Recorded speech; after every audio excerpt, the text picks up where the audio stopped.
Hər kəs salamlayıram. Bugün yeni bir mövzuzla qarşınızdayam. Üriner inkontinans, yəni sidik qaçırma.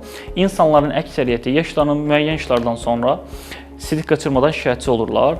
Bunun əsas səbəbi dediyim kimi altda yatan başqa bir problem olmadığı müddətcə çanaq dibi əzələrinin zəifliyinə bağlı olur və ani hərəkət sırasında askırarkən, öskürərkən bu sidik qaçırmadan şikayətlənirlər.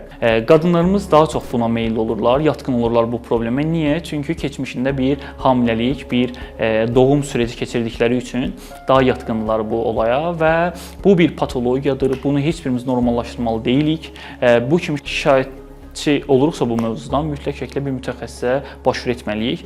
İndi sizə 3 hərəkət göstərəcəm, evdə elə biləcəm. 3 sadə hərəkət. Bunları mütəmadi olaraq etsəniz, əzələləriniz daha güclənmiş formada olar və bu olaydan bir dəfəlik can qurtarmış olarsınız.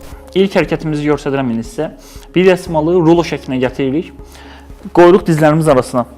2 yerdə sıxılmanı hiss edəcək. Rulonu dizlərimiz arasında sıxırıq. Bir də bu çanaq dibindəki əzələləri necə sıxırıq? Sanki idrarımızı kəsirik anlı olaraq. Həm sıxılmanı burada alırıq, həm burada. İki tərəfdə sıxdıqdan sonra çanağımızı qaldırırıq yuxarı. 15 saniyə yuxarıda tutduqdan sonra enliririk. 10 təkrar bunu etməyə davam edirik. Qaldırdıq yuxarıda 1, 2, 3, 15 təkrar. Qaldırdıq.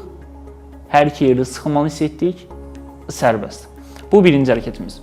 İkinci hərəkətimiz isə eyni rulonu yenə təkrar dizlərimizin arasına qoyuruq. Burada sıxılmaya önəm göstəririk. Özümüz isə ayaqlarımızda otururuq. Bu şəkildə. Yenə eyni şey, qasıq nahiyəmizdə sıxılma və dizlərimin arasında rulonun sıxılmasına önəm göstəririk. İki tərəfdə sıxılmanı aldıqdan sonra qalxırıq. Yüksək tam dik vəziyyətdə qalırıq. 10-15 saniyə hər iki yerdə sıxıldıqdan sonra otururuq təkrar. Qalxırıq.